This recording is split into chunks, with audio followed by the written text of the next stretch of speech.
Hey, everybody, welcome back to the Central Bank Project. This episode is titled The Men of the Federal Reserve. I'll be going over each of these men very briefly in this episode. Future episodes, however, I'll dive into each one of them and their lives and, just the history about them, how they became involved within central banking and everything like that. So, future episodes will consist of a more in depth journey into their background. And those episodes could even have multiple episodes depending on which person it is.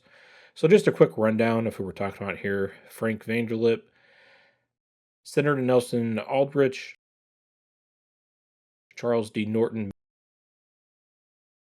Benjamin Strong, Henry P. Davison, Abraham Pyatt Andrew, and Paul M. Warburg. So, let's start with the good old senator, Senator Nelson Aldrich. So, not only was Senator Aldrich a senator from Rhode Island, but he was also a JP Morgan, what you would call business associate, is what most people refer to him as. But Aldrich himself owned interests in public utilities, manufacturing, and even financing, banking itself. Nelson Aldrich Rockefeller was his grandson, and he would go on to become vice president of the United States.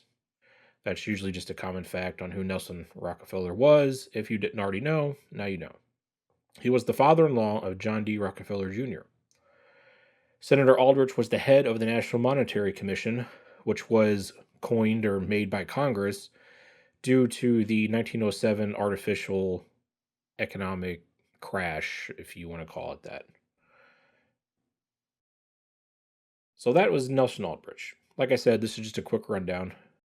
Moving on to Frank Vanderlip. He was president of New York's National City Bank, which at that time, 1910, 1913, around that time, was the most powerful bank in the nation.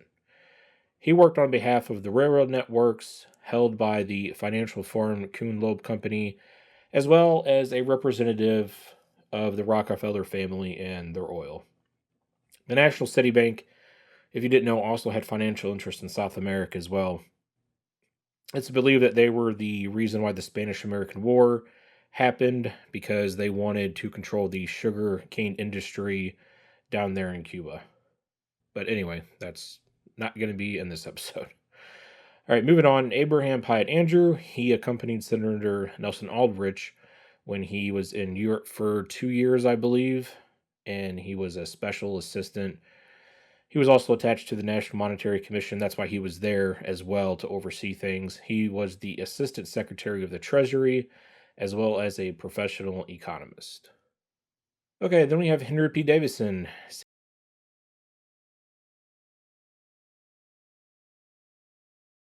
senior partner of the JP Morgan Company.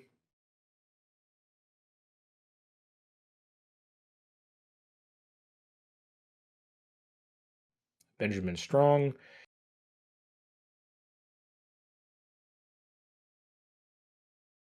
He was the head of JP Morgan's Bankers Trust Company.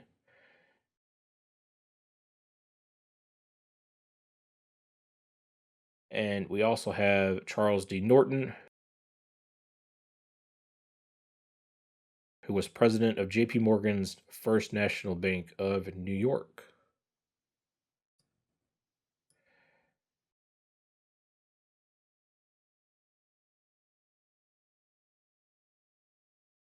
And last but not least, probably the most important person on here, right next to Aldrich, is Paul Warburg. In addition to being a partner in Kuhn Loeb Company, he was also a representative of the Rothschild banking family in England as well as France, and he was the brother of Max Warburg, the leader of the Warburg Banking Group in the Netherlands and Germany.